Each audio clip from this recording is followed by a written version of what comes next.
today I'm so excited to interview the most amazing, talented jazz pianos player, Marconi. I recently just went to visit his tour concert that he did at the Bear Club. Love it, absolutely amazing. My mind was blown by jazz, number one. I'm new to jazz and love it, love it, love it, love it, love it. Here's Marconi. What made you to be a pianist? You were trained as a classic pianist. Yeah. And then you moved to jazz. Yeah.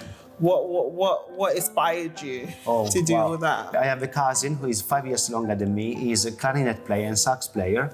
And my cousin used to live very close to my house. Mm-hmm. And basically, I used to go to him every afternoon. And I remember one afternoon I got into his studio and he used to listen to this music, which was completely new to me. I was pretty much 15, and I said, Paolo, what kind of music is this? And he said, oh, this is an American sax player called Jerry Mulligan. Wow, nice. Was this your first time getting introduced to that type of music? Yes. Wow. We have a big festival in Perugia called MarconiJazz, which is the second biggest festival in Europe. Yeah. And the equivalent of the English BBC, which is called Rai television in Italy, used to broadcast all the concerts up in the previous summer, in the winter, and my dad used to record them with the VHS. Oh. I still have those. And so the combination of my cousin who gave me chance to get close to that music, plus watching those VHS, I fall in love. One of the music that you perform in a bear club, yeah. It was the Mandara. Yeah. That is one of my favorites. It was a shame that I have to leave halfway because of my train. Oh no. But I cried the whole way through. I was crying. I said, how can I leave? But I just had a little bit of it and I loved it. It's a touching song. Thank you. I love it. It's also very groovy because it's a Latin. There is this. It's a sort of calypso and salsa. Yeah. It's like you can dance to it, you know. So. Yeah, it's like you can dance to it and you can move to it. It's just a way of expressing your feeling. Oh, thank you. I love it. I absolutely love it. I'm very pleased. I'm very pleased. I perform obviously this tune in piano solo concerts and with the band. I obviously prefer when I have the band because with the drums groove, the bass and Max playing the theme, improvising it's very lively. It's very you need to move your body. You need to move your body. Yeah, that's how I felt when I went to see you. Oh, thank you. Thank you so Club. much. You recording your first album in 2013. How did you feel when you completed your first album? My first album was just a dream. Came true after a lot of planning and working on. I always dreamed about recording my own album, and I was fortunate enough to record it at the Fazioli Concert Hall. Fazioli is a piano maker, but we're talking about top class, top level pianos. I consider myself very lucky. When I have emailed them, I was invited to record my first album ever, which was a piano solo album. When I arrived there and I saw the piano, on the harp of the piano, I saw Herbie Hancock's signature. So Herbie Hancock, who is one of my biggest inspirations ever, has been there. He played the piano, he tested the piano, and he left his own signature on the piano. And that's amazing. That's amazing. That piano was absolutely a joy to play. I remember I spent an entire day recording the album and it was absolutely astonishing. I'm very, very happy about the final result. What's the title of your new album? My new album is titled New Roads. You know what? It's always quite hard for me to think about the title for the album I'm recording. And actually, this is the first time that the title doesn't come from me. A few years ago, I met on Twitter an incredible and very kind lady called Anthea Redmond. We were video chatting and I told her, Anthea, I haven't found the right title for this album yet.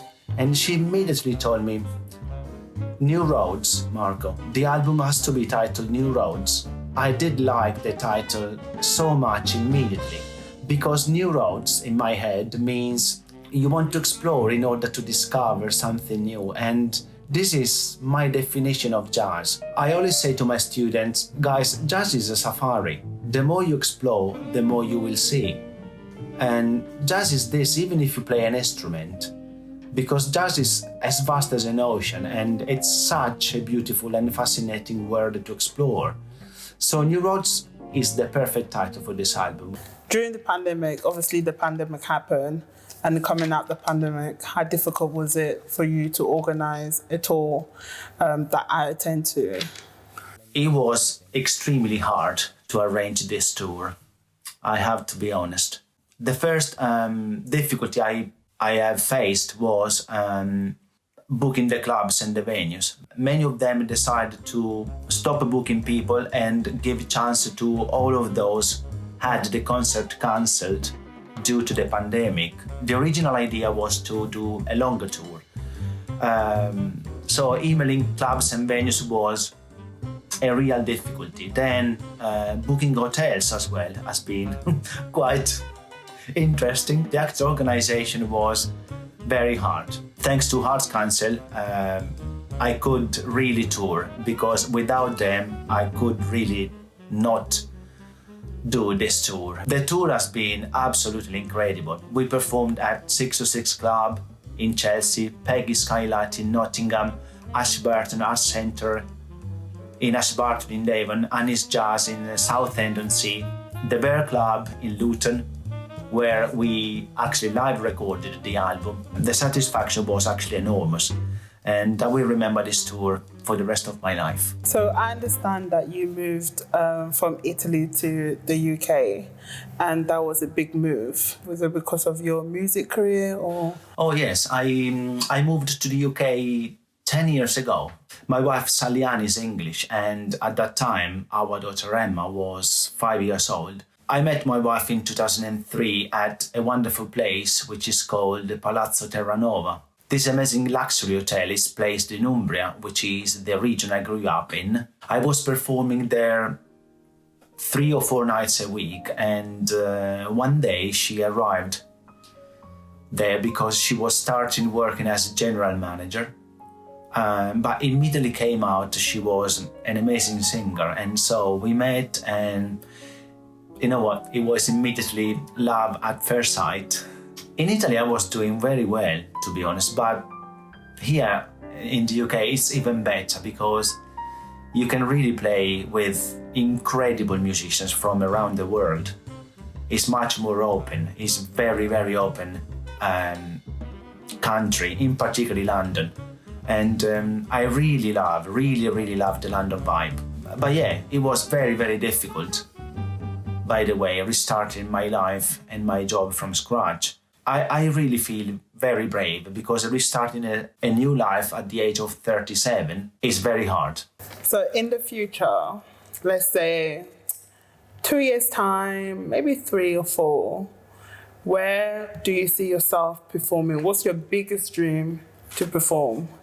My biggest dream? Oh gosh. The biggest dream I have is to buy a brand new baby grand piano. Yeah, because I'm currently playing an upright piano, and I used to play for 15 years a beautiful Yamaha grand piano, which I have sold when I moved in the UK in 2012, and that has been very, very hard. I studied on that piano for so many years, preparing my grade 8 and the piano diploma. For me, it's important as a dream to be an inspiration for young musicians. To inspire young musicians is something great, something is a dream.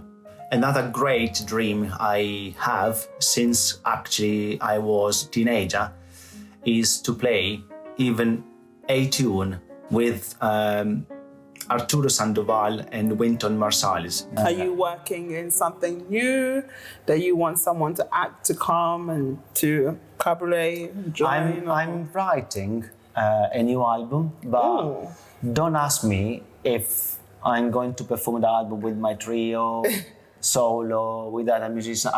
I didn't decide that. Will you be able to give us a little sneaky peek of your new album and what you're writing? Or just tell us a little bit about your new album. It's a very cinematic song, atmospheric. Probably the best adjective is cinematic, atmospheric. And in the album, I got the decision to record the Nostalgia with Tom on the bass. So it's just a piano and double bass to create a really particular vibe, color. We did rehearse the Nostalgia with Emiliano and Max. Yeah. That was the original idea. And then I said, you know what, guys? Let's do this as a duo. Yeah. And every time I perform, even live, the tune, people is coming to me after the concert, mentioning particularly that tune. So I'm very happy, obviously. It brings you back home. Yeah. If you want, I can play. Of course, I would love to hear it. Let me see.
You just playing that, it just really touched my heart, and it just reminded me back home in my hometown, in my street. It was just beautiful, beautiful. It's been a pleasure of meeting you, and such a blessing of falling into love with jazz. I can say I'm falling into love with jazz now, because growing up I never jazz what's jazz?